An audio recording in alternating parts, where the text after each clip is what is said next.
Man ku ma xool ci yow man mere man ku ma xool ci yow man mere ma sopp naa la wóolu naa la xale bi yow tey nga ma bay sopp naa la wóolu naa la mbëggeel sopp na bi yow daf Le centre, c'est un centre de coordination au fait, qui coordonne des équipes mobiles médicales. Les équipes mobiles médicales qui vont sur le terrain vers les villageois, en contact direct avec les villageois pour les consulter, les sensibiliser. Comme on le sait au Sénégal, les centres médicaux, c'est des centres de référence et des centres de consultation. Donc par ici, on reçoit aussi des références des postes de santé, des urgences que l'on consulte par ici et que l'on traite.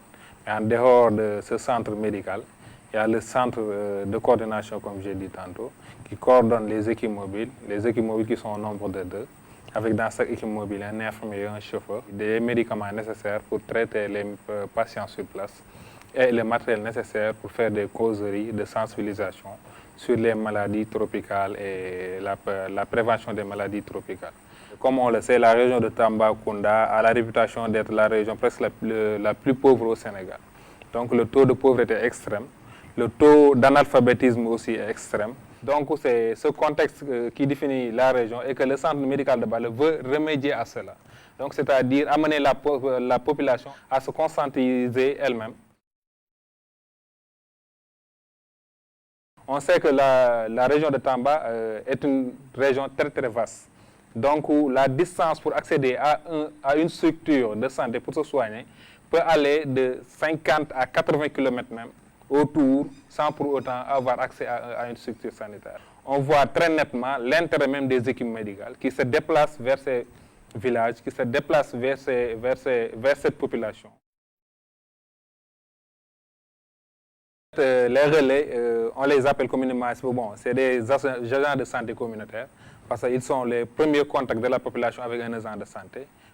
Tout au début, ils ont reçu une formation initiale, et cette formation est continue dans le temps. À chaque fin de mois, ils sont convoqués ici pour des sessions de formation continue, donc pour en quelque sorte évaluer leurs connaissances et l'application qu'ils font de cette connaissance sur le terrain, et en quelque sorte renforcer cette connaissance sur d'autres pathologies, sur d'autres méthodes de prévention, sur d'autres techniques de communication. Il y a le côté humanitaire qui est là, le côté social qui est là et qui définit en quelque sorte le médecin. Le médecin doit venir en aide à quelqu'un qui en a besoin. Les résultats sont déjà visibles. Parce que, prenons par exemple le cas du paludisme, qui est un fléau chez nous, surtout en période hivernale que nous sommes. On a constaté cette année-ci que le taux de mortalité infantile lié au palud a fortement baissé. Donc le palud grave a fortement baissé dans notre zone d'intervention, je veux dire. Parce qu'il y a les autres villages où on n'intervient pas. Et on a constaté que le taux est toujours là-bas et que, ou bien toujours ou supérieur. C'est un projet qui vient en aide à la population en même temps et qui appuie aussi le système public, ces genres d'ONG comme le CEDRA, qui font ces genres de projets, viennent en aide à ce gouvernement et viennent en aide à cette population. Donc notre inquiétude pour cela, c'est la pérennisation dans le temps. Si ça pourrait, dans le futur, être élargi dans d'autres villages, augmenter nos possibilités et nos moyens de déplacement, nos moyens de locomotion et notre ressources humaines, ça serait au grand bénéfice et au grand bonheur de la population. Nous couvrons 42 villages et on a 32 relais qui nous sont représentés dans les villages. Et le village le plus loin, je pense que c'est à 45 km de Bala. Et les pistes ne sont pas praticables, surtout pendant l'hivernage. Nous faisons des sorties du lundi au vendredi, vraiment dans les villages polarisés, pour les éduquer, les sensibiliser, pour qu'ils changent de comportement en vue d'avoir une bonne santé. Les principales activités du centre, surtout c'est l'éducation sanitaire de base, en plus et la santé de la reproduction. Donc nous sommes là pour les aider, pour les inciter de venir faire des consultations prénatales, de la planification familiale et des accouchements au niveau des structures de santé. En ce qui concerne aussi l'éducation sanitaire de base, c'est d'abord l'hygiène du milieu, ça veut dire la propreté de l'habitat, l'hygiène individuelle, l'hygiène de l'eau et l'hygiène corporelle.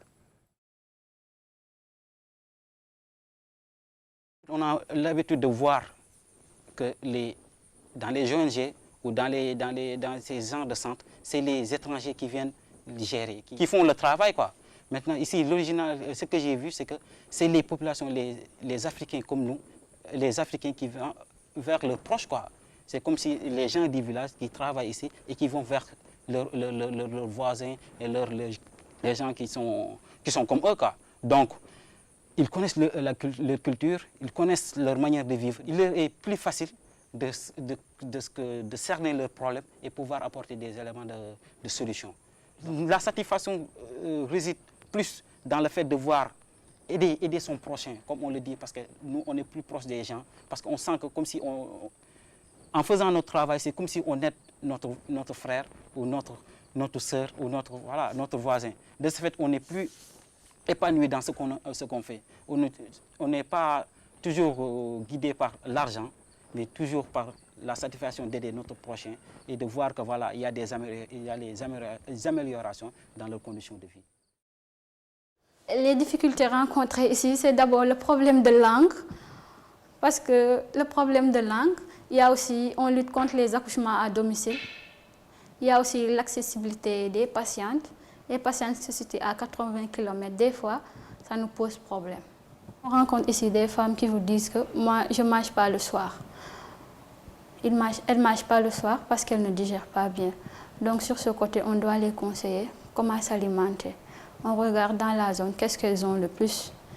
Elles ont le maïs, elles ont des légumes, des fois elles ont des salades. Parce que le fait qu'elles restent des heures sans manger aussi, ce n'est pas bon ni pour eux, ni pour le fœtus. Avec l'ouverture de Caïcédra, les choses ont changé. Parce que peut-être je suis la première sage-femme d'ici dans cette zone. J'ai trouvé ici un infirmier chef de poste.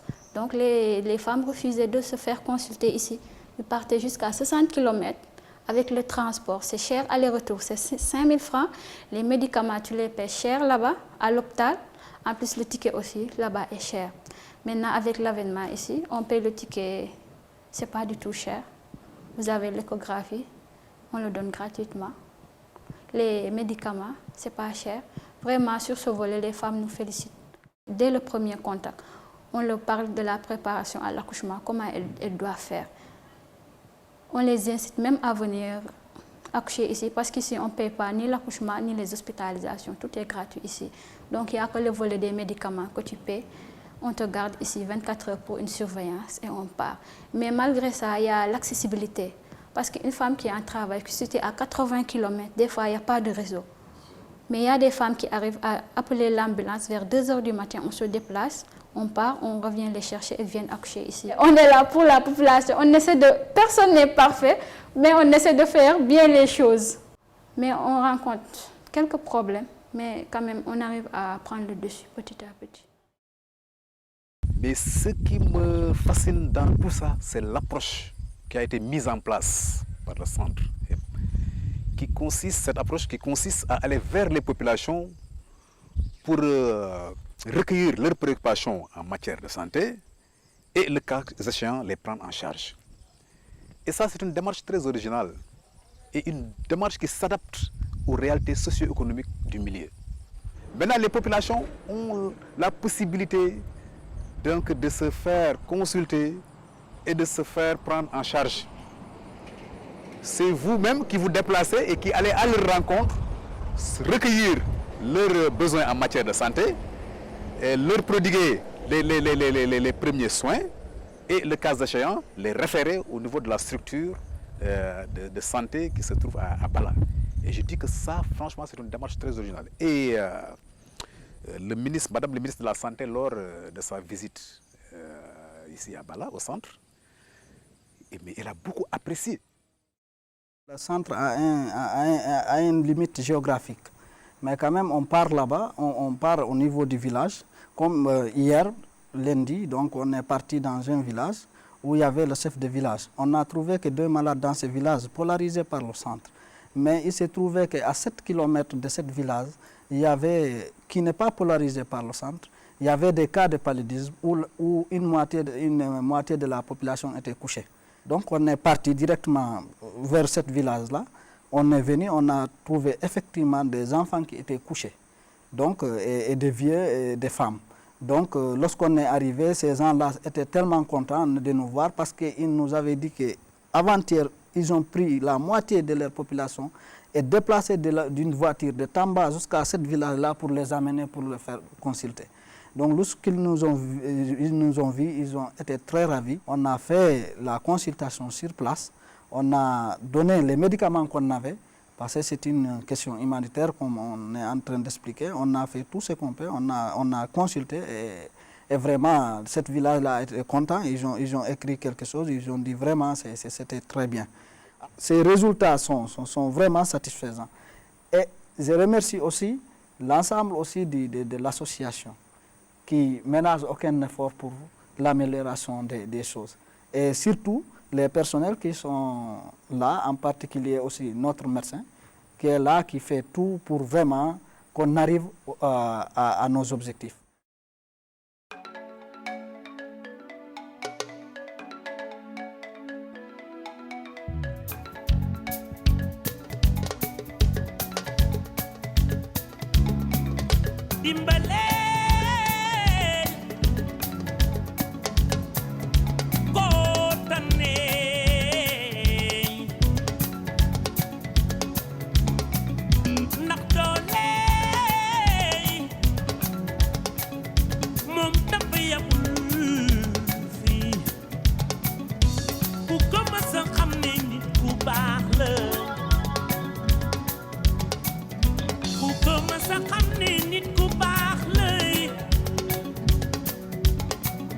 Biray